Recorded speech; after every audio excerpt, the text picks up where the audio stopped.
अब second tournament of power में black ने ग्रैंड प्रिस्ट को मार दिया था।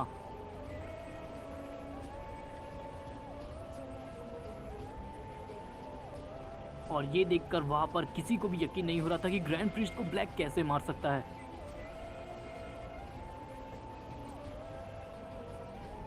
और इसी सीन के बाद सभी फाइटर्स ब्लैक को मारने के लिए निकलते हैं, लेकिन तभी ब्लैक एनर्जी बॉल का बहुत बड़ा ब्लास्ट करता है और वो ब्लास्ट इतना पावरफुल होता है कि वहां पर सभी फाइटर्स बहुत बुरी तरह घायल हो जाते हैं।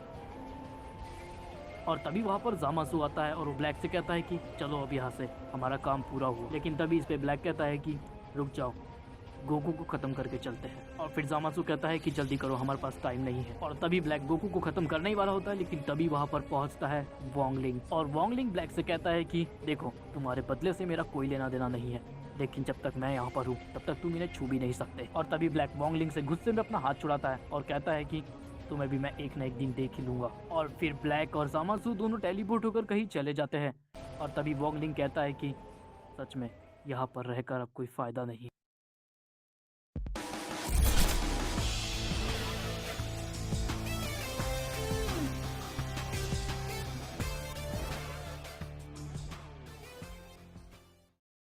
और तभी वोंगलिंग सभी फाइटर्स को अर्थ पे वापस ले आता है। और इसी सीन के बाद हम देखते हैं ब्लैक और जामासु को जो एक दूसरे से बात कर रहे होते हैं। तभी ब्लैक कहता है कि सच में मैंने लॉर्ड राइमस से ट्रेनिंग करके बहुत अच्छा काम किया। और तभी जामासु कहता है कि हाँ, तुमने सही कहा, देखा उन सेंस का चेहरा इतना उड़ा हुआ था। और तभी ब्लैक कहता है कि हाँ, अगर वो वोंगलिंग बीच में ना आता तो मैं गोकू को भी खत्म कर देता। और इस पर जामासु कहता है कि ब्लैक इतनी चिंता मत करो, वैसे भी हम उस सेन को तड़पा तड़पा के मारेंगे। और इस पर ब्लैक कहता है कि हाँ पता है मुझे, लेकिन वोंगलिंग ही वहाँ पर सबसे ज़्यादा ताकतवर नहीं है, दो और है जो हमारे रास्ते का कांटा बन सकते हैं। और यहाँ पर ब्लैक आरडी और बेन टेनिसन के बारे में बात कर रहा था। और इस सीन के बाद हम देखते हैं गोजो का घर, जहाँ पर सभी फाइटर्स बैठे हुए होते हैं। लेकिन तभी वहाँ पर वेजिटा गुस्से में वोंगलिंग से कहता है कि अगर तुम्हारे पास मौका था तो तुमने उसे मारा क्यों नहीं। और तभी वोंगलिंग कहता है कि देखो, वो मेरी जिम्मेदारी नहीं थी, वो तुम्हारी बीच की लड़ाई है तो मैं क्यों बीच में पड़ता। और इस पर वेजिटा कहता है कि अगर तुम्हारे दोस्त मर रहे होते तो क्या तुम ऐसा कहते। और तभी इस पे बैन कहता है कि बात तो सही है वोंगलिंग, तुम उसे रोक सकते थे। और तभी नारुतो भी कहता है कि हाँ, वोंगलिंग उसे रोक सकता था। और तभी हम देखते हैं सुकुना को, जो वहाँ लेटा होता है और वो कहता है कि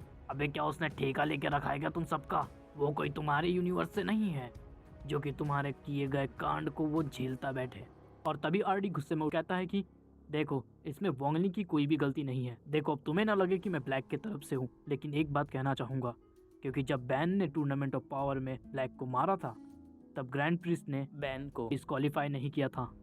और इसके पीछे ज़रूर कोई ना कोई वजह थी, क्योंकि चाहे हीरो हो या विलन, टूर्नामेंट के रूल हर किसी के लिए सेम होते हैं। और ये बातें सुनकर सभी फाइटर्स थोड़ा सोच में पड़ जाते हैं। और जस्ट इसके बाद वहाँ पर आते हैं लॉर्ड बीरस और वीज। और तभी गोकू कहता है कि हे लॉर्ड बीरस, हमें माफ करना वीज, तुम्हारे डैड के लिए हमें बहुत बुरा लग रहा है। और तभी हम वीज को देखते हैं जो कि सच में बहुत ज़्यादा गुस्से में होता है। और तभी वीज कहता है कि ब्लैक सच में बहुत ज़्यादा पावरफुल हो चुका है, क्योंकि उसने लॉर्ड राइमस से बहुत ज़्यादा ट्रेनिंग की है। और ये सुनकर सभी लोग बहुत ज़्यादा हैरान होते हैं। तभी आरडी पूछता है कि ये लॉर्ड राइमस कौन है। और तभी लॉर्ड बीरस बताते हैं कि लॉर्ड राइमस सबसे ज़्यादा पावरफुल है, वो इस यूनिवर्स के क्रिएटर है, या फिर यूँ कहो कि पूरे मल्टीवर्स के क्रिएटर।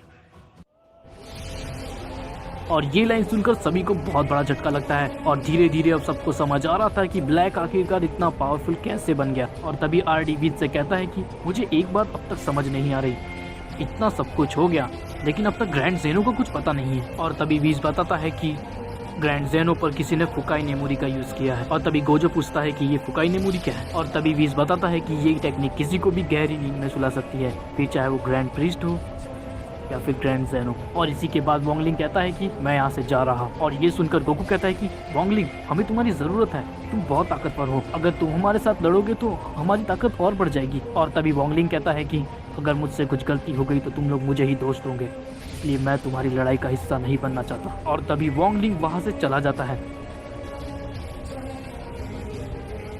और इसी सीन के बाद हम देखते हैं ब्लैक और जामासु को, और वो बहुत ज़्यादा खुश होते हैं क्योंकि उनके एक रास्ते का कांटा हट चुका था। वोंगलिंग अब अपने यूनिवर्स में वापस जा चुका था। और ये देखकर जामासु बहुत ज़्यादा खुश होता है और वो कहता है कि ब्लैक, हमारे रास्ते का एक कांटा हट चुका है। और तभी ब्लैक कहता है कि हाँ, तुमने सही कहा, अब बस हमें बेन टेनिसन और आरडी को देखना है। और तभी जामासु कहता है कि तो चलो देर किस बात की। और तभी जामासु और ब्लैक दोनों साथ में टेलीपोर्ट हो जाते हैं और वो पहुंच जाते हैं केविन के पास। और तभी केविन उन्हें देखकर कहता है कि तुम दोनों के चेहरे बता रहे हैं कि तुम दोनों मुझसे लड़ने आए हो। और तभी ब्लैक कहता है कि तुम तो बड़े चालाक हो, लेकिन क्या फायदा इस चालाकी का, तुम हमसे बच नहीं पाओगे। और तभी केविन कहता है कि देखो मुझसे लड़ना बहुत मुश्किल पड़ सकता है, मेरी गर्लफ्रेंड इतनी ताकतवर है कि तुम्हें अब भी खत्म कर देगी, तो हम तुम्हें खत्म कर देते हैं।